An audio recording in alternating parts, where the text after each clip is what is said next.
মনে।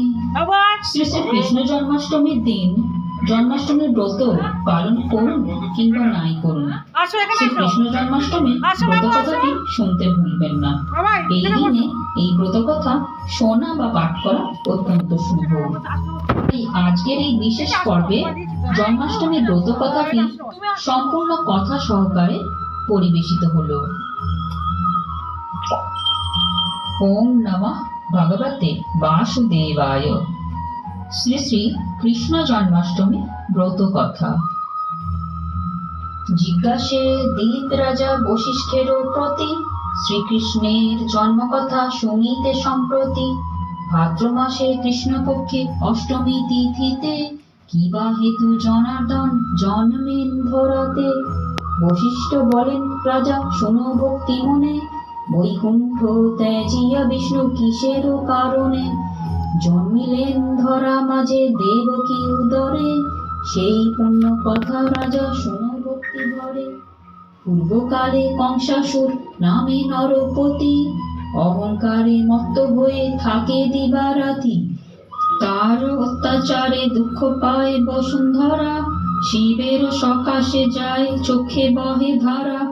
পৃথিবীর দশা হেরি দেব সুলপানি, ক্রোধেতে অধীর হয়ে কহিলেন তিনি, চলো ব্রহ্মলোকে যাই লয়ে দেবগণে।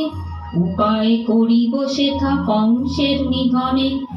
এত বলি মহেশ্বর দেবগণে লয়ে, ব্রহ্মলোকে সবে গেল ব্রহ্মার আলোয়ে।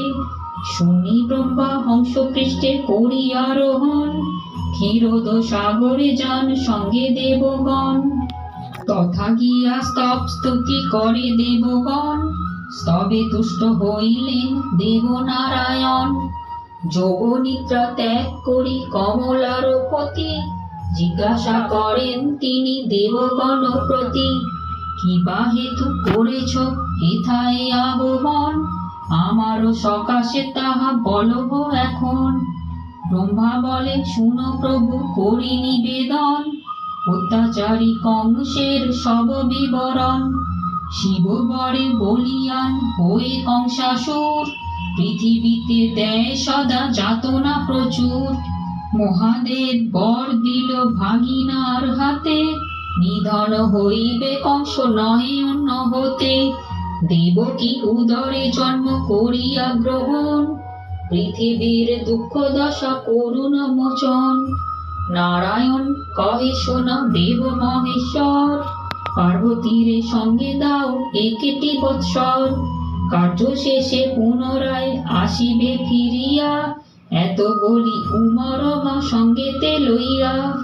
মথুরা উদ্দেশ্যে যাত্রা করি নারায়ণ, দেবকী উদরে জন্ম করেন গ্রহণ।